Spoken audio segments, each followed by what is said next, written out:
Palitana police સ્ટેશનના પૂછપરછ માટે આવેલા અમદાવાદના આધેડે ઝેરી દવા પી કરી આત્મહત્યા. શેત્રુંજય પર્વતની બોલી સાથે જોડાયેલ હોવાની ચર્ચા. ભાવનગર શહેરના પાલીતાણા ટાઉન પોલીસ સ્ટેશનમાં આજે ભારે ચકચાર મચી ગઈ છે.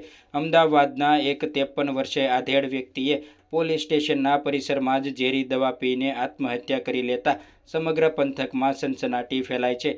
યોગેશભાઈ દેવચંદભાઈ ડેઢિયા, ઉંમર 53 વર્ષ, રહે અમદાવાદ, પોલીસ સ્ટેશનના ટોયલેટમાં જઈને અનાજના નાખવાની ઝેરી ટીકડાઓ ગટગટાવી દીધી હોવાની વાત સામે આવી છે. મળતી માહિતી મુજબ યોગેશભાઈ પોલીસ સ્ટેશનના ટોયલેટમાં ઢળી પડ્યા હતા.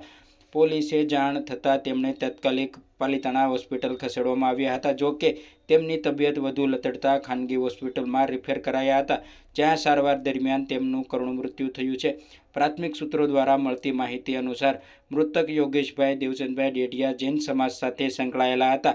તાજેતરમાં જ તેમણે શેત્રુંજય પર્વતની આરતી માટે 11 લાખની બોલી લગાવી હતી. જો કે આ આત્મહત્યા પાછળનું ચોક્કસ કારણ હજી સ્પષ્ટ થયું નથી, પરંતુ ધાર્મિક પ્રસંગની બોલીના મુદ્દે પોલીસે પૂછપરછ કરી હોવાની ચર્ચા છે.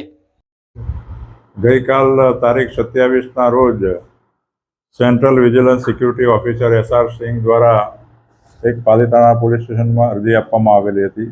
તેમાં જણાવવામાં આવ્યું હતું કે યોગેશભાઈ દેવચંદ ડેઢિયા નામનો ઈસમ ગઈકાલે જે ગિરિરાજ પર્વત ઉપર આદિનાથ ભગવાનના પક્ષાલ વિધિ માટે આવેલ હતા અને તેઓએ જણાવેલું કે મારે પક્ષાલ વિધિ કરવી છે. પણ એ બાબતે સિક્યુરિટી ઓફિસર અને પૂજારી વચ્ચે એણે માથાકૂટ થઈ હતી અને તેણે આજે યોગેશભાઈ એવી ધમકી આપી હતી એ લોકોને કે હું તમને જોઈ લઈશ, તમે કેમ મને પક્ષાલ વિધિ કરવા નથી દેતા.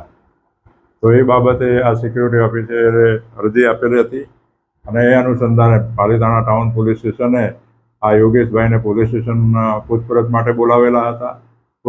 પૂછપરછ દરમિયાન પછી તેઓએ જણાવેલ કે મારે જવું છે બાથરૂમમાં, અને બાથરૂમમાં જઈ અને તેમને ઝેરી દવા પી ગયેલા હતા અને બાથરૂમમાંથી બહાર નીકળતા એને ઉબકા જેવું આવતું હતું, જેથી એને પોલીસને જણાવેલ કે મેં ઝેરી દવા પી ગયા છે.